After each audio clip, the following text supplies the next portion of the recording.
13 states were affected.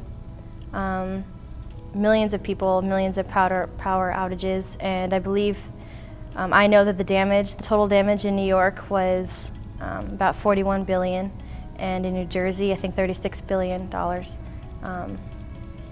And I don't know how many people were affected, but it was just complete devastation. I mean, when I was on Staten Island, we stayed on a military ship off the coast because there was nowhere we could stay on the island. It was so completely destroyed.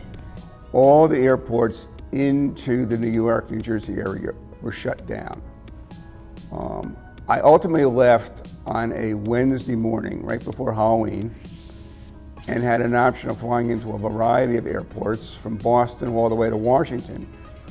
But I chose to fly into Philadelphia because I knew that was the closest airport to where the headquarters was going to be located for the Red Cross. In the American Red Cross, when there is a national disaster, there are different categories and subcategories. I was in mass care and sheltering.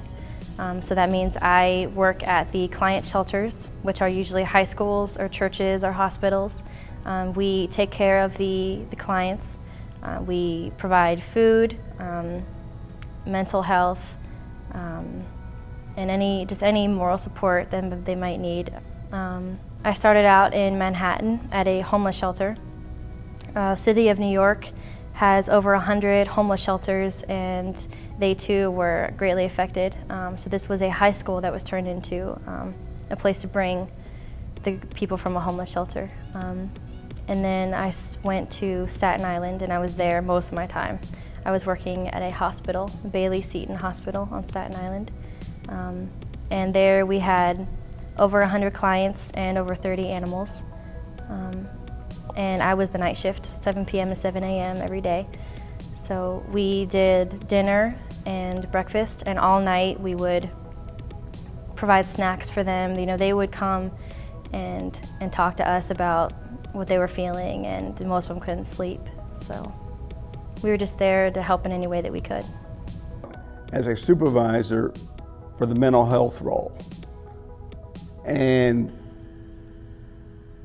what we try to do is just deal with the opposite side of the physical damage that people are involved in. We see a lot of the physical damage on the news, and that's what people think of, but there's a whole emotional side to this whole process as well. People, young and old both, lose many times everything. My team or the folks that accompany us as part of the mental health activity try to help those people begin the process of putting their lives back together again from the emotional aspect. Well, as IRV drivers, we were primarily there to pick up food from the kitchen, deliver it to a location, or do mobile feeding, which is where we hand the food out the window of the truck.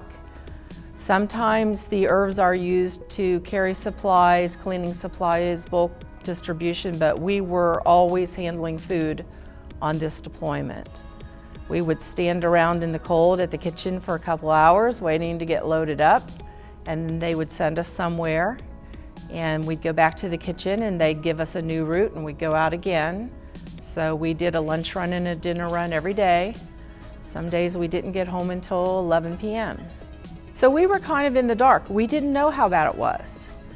And our first couple of trips were to shelters where people were okay. They had left their homes.